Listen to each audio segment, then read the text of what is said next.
Hello and welcome back at the FinetLink channel.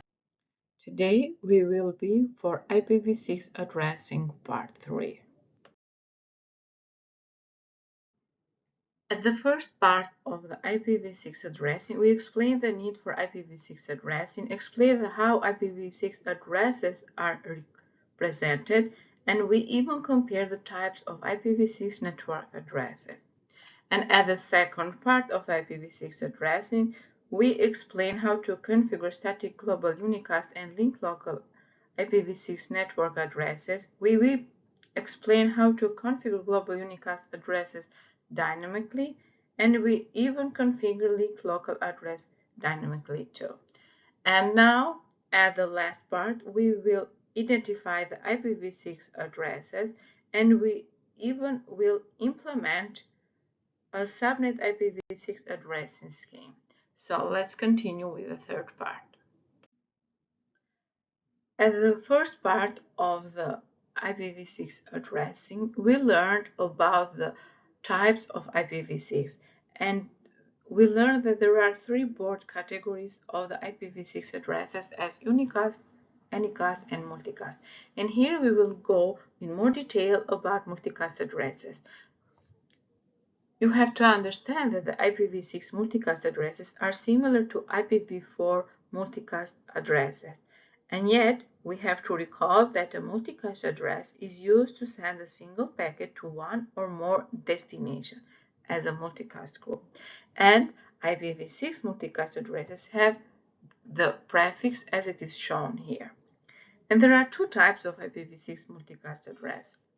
The first type is well-known multicast address that are assigned. Assigned multicast addresses are reserved multicast addresses for predefined groups of devices. Unassigned multicast address is a single address used to reach a group of devices running a common protocol or service. Assigned multicast address are used in context with specific protocols such as DHCP version 6. And there are two common IPv6 assigned multicast group. The first one is for all nodes multicast group, and this is a multicast group that all IPv6 enabled devices join. A packet sent to this group is reserved and proceeded by all IPv6 interfaces on link or network, and this has the same effect as a broadcast address in IPv4 network. The second group is all routers multicast group, and this is a multicast group that all IPv6 routers join. A router becomes a member of this group when it is enabled as an IPv6 router, and the packet sent to this group is received and proceeded by all IPv6 router on the link.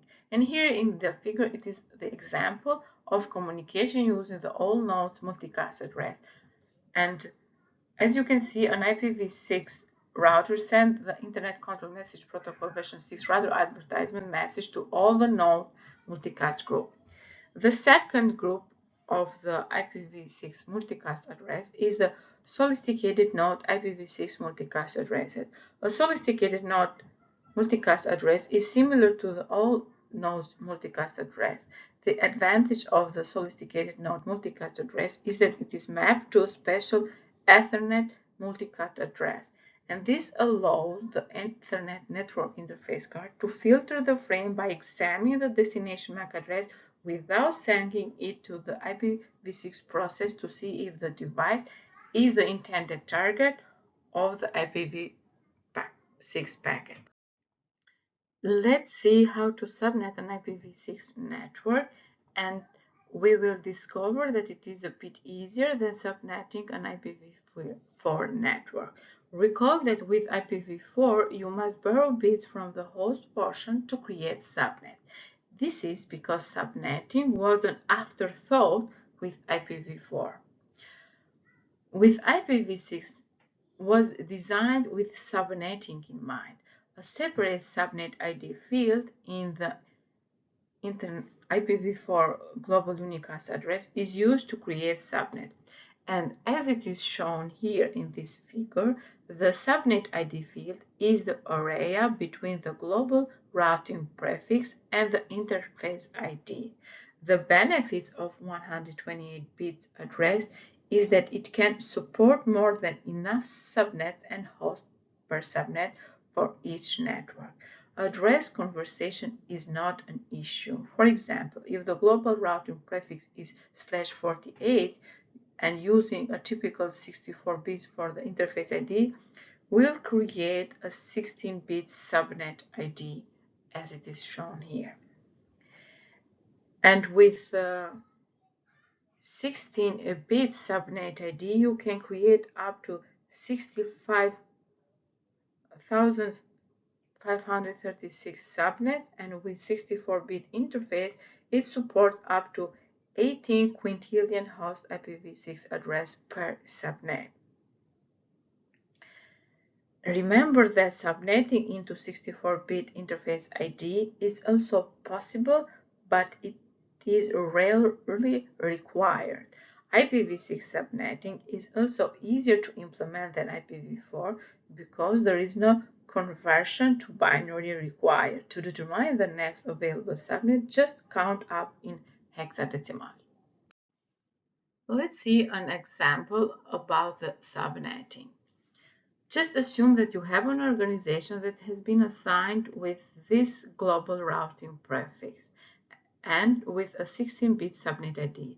This would allow the organization to create up to 65,536/64 subnet as it is shown here in this figure. You will see that how the global routing prefix is the same for all subnets. Only the subnet ID hexset is incremented in hexadecimal for each subnet. And that is so easy, right? With all the subnets that you can create with over than 65,536 subnets to choose from, the task of the network administrator becomes one of designing a logical scheme to address the network. And as it is shown here in this figure, the example topology requires 5 subnets, one for each LAN, as well as for the serial link between router 1 and router 2. Unlike the example of IPv4 with IPv6, the serial link subnet will have the same prefix length as the LAN's network.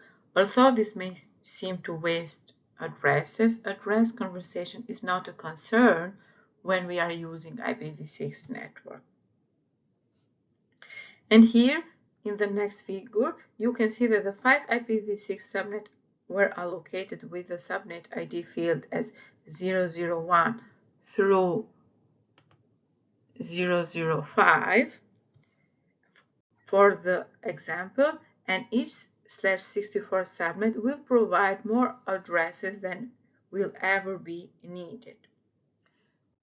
And similar to configuring the IPv4, the example shows that each of the router interfaces has been configured to be a different IPv6 subnet, as you can see here. And with the third part of IPv6 addressing, we are ending the session about this topic. Thank you for being with me, and see you to the next session.